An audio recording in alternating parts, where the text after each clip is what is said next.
Hello and welcome back to this Friday's episode of Sports Corner. Last weekend, we got the official start of college football Saturdays, and it was an electric start. I talked about it pretty extensively leading up to the game, but the weekend kicked off with number 10 Florida State and unranked Georgia Tech meeting to square off in Dublin, Ireland. Coming off an undefeated season, Florida State entered this game as massive favorites, and it seemed like a given that they would roll right over Georgia Tech.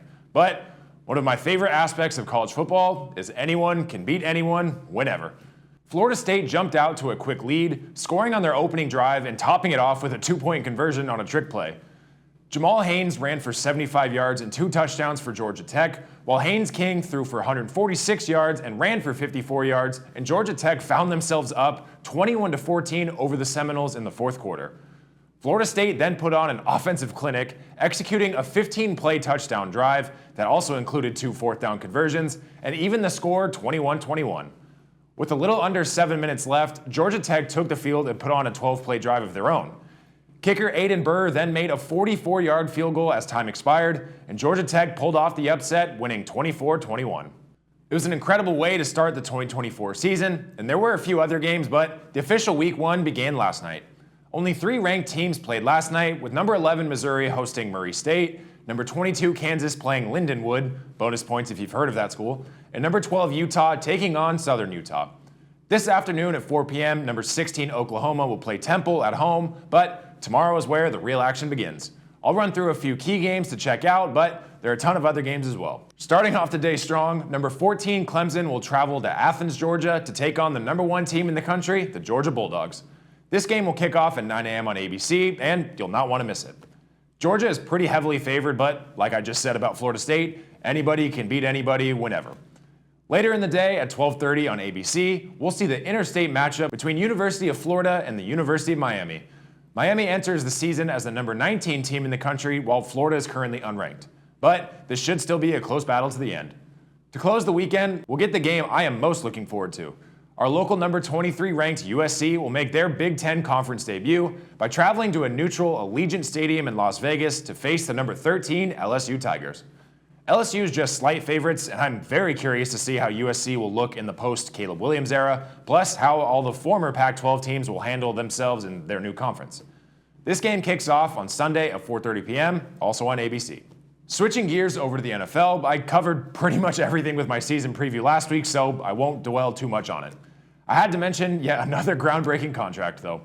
I talked about the Dallas Cowboys and all of their contract turmoil with their star players last week, and since then, they've solved at least one piece of that puzzle.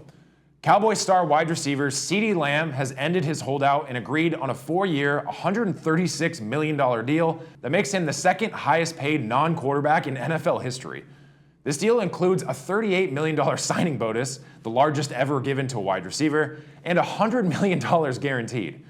Lamb missed all of preseason and all of training camp while waiting to secure this deal, but now instead of becoming a free agent this offseason, Lamb will remain with Dallas until at least 2028. If you're wondering why a team would pay that much for a wide receiver, here's why. CeeDee Lamb finished last season with a franchise record 135 receptions for 1,749 yards and 12 touchdowns. I'd say it's money well deserved. All right, no more football talk for today, I promise. All last week was one of the best parts of summer sports, the Little League World Series. And, yet again, it lived up to the hype with a thrilling conclusion on Sunday. The stage was set in Williamsport, Pennsylvania for the championship game between the Southeast team and the Asia Pacific team. Representing the Southeast and the U.S. was the team from Lake Mary, Florida, and they were set to face Chinese Taipei for the title. Taipei scored their first run in the first inning, and the score remained 1-0 until the last possible second. In the bottom of the 6th inning, Florida got runners on first and second, and DeMarco Mises delivered by hitting in the gap in shallow left, giving Chase Anderson just enough time to sprint home and tie the game 1-1. For reference, Little League games are only 6 innings long, so this is the equivalent of tying the game in the bottom of the 9th in the MLB. The tie sent the game into extra innings, and a few close calls in the 7th inning didn't come to fruition, so into the 8th inning they went. In the 8th, Florida's Lathan Norton was placed by rule on second base to start the inning. Hunter Alexander bunted, and the throw to first went into the outfield, letting Norton cruise to the plate. The Florida players erupted in celebration as this was their first championship win in 9 tries. This weekend was jam-packed with different sports, if you couldn't tell already, and it was hard for even me to keep up with all of it. Don't worry, I did. It was just tricky.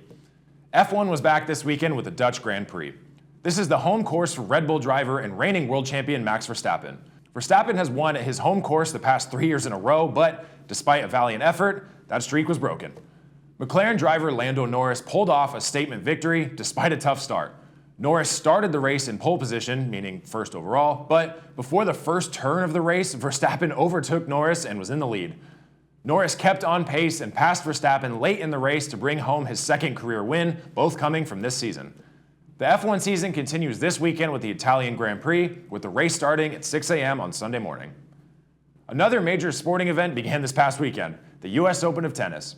96 men and 63 women entered this historic tournament in Queens, New York, all with the aspiration of bringing home a title and a slice of the $75 million purse. There are a ton of American men and women in the tournament this year, and as of today, both the men's and women's singles are beginning their third rounds. Matches will keep going until the numbers dwindle down to just 8 players in the quarterfinals, which start late Monday night. The tournament will conclude with the final matches on September 7th for the women and September 8th for the men. If I had to make any sort of prediction, I'd take American Coco Gauff to win it for the women and Carlos Alcaraz from Spain, the current best player in the world, to take home the men's singles title. There's pretty much a match or more every day from now until the finals, so tune in whenever you can and watch some of the best athletes in the planet compete for a major title. Lastly, the MLB regular season is still being played out, but the playoffs are slowly coming up on the horizon. A name you might not be familiar with made history this month. Toronto Blue Jays catcher Danny Jansen might not be a household name, but he'll definitely be a sports trivia question in the near future. Jansen was at bat for the Blue Jays when they were facing the Red Sox on June 26th. The Boston-Toronto matchup was suspended during Jansen's at-bat due to severe weather. A month later, on July 27th, Jansen was traded from the Blue Jays to the Red Sox. A month after that, just earlier this week on August 26th, the Red Sox-Blue Jays matchup resumed. The problem is, Jansen was supposed to start the game at bat, but he's now on the Red Sox. In fact, he was the catcher for the Red Sox to start the game. So, the Blue Jays found a pinch hitter, and Jansen became the first player in MLB history to play for both teams in the same game. Probably will be the only player in history to play for both teams during the same at-bat even. I'm not sure if this is an accomplishment, but it's a pretty cool fun fact. That was a ton of information from a lot of different sports, but there's still a lot more going on.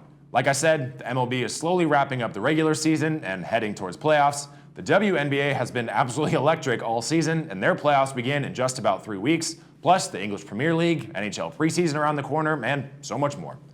I'll be off the air next week, but come back in 2 weeks and I'll restart my NFL picks segment.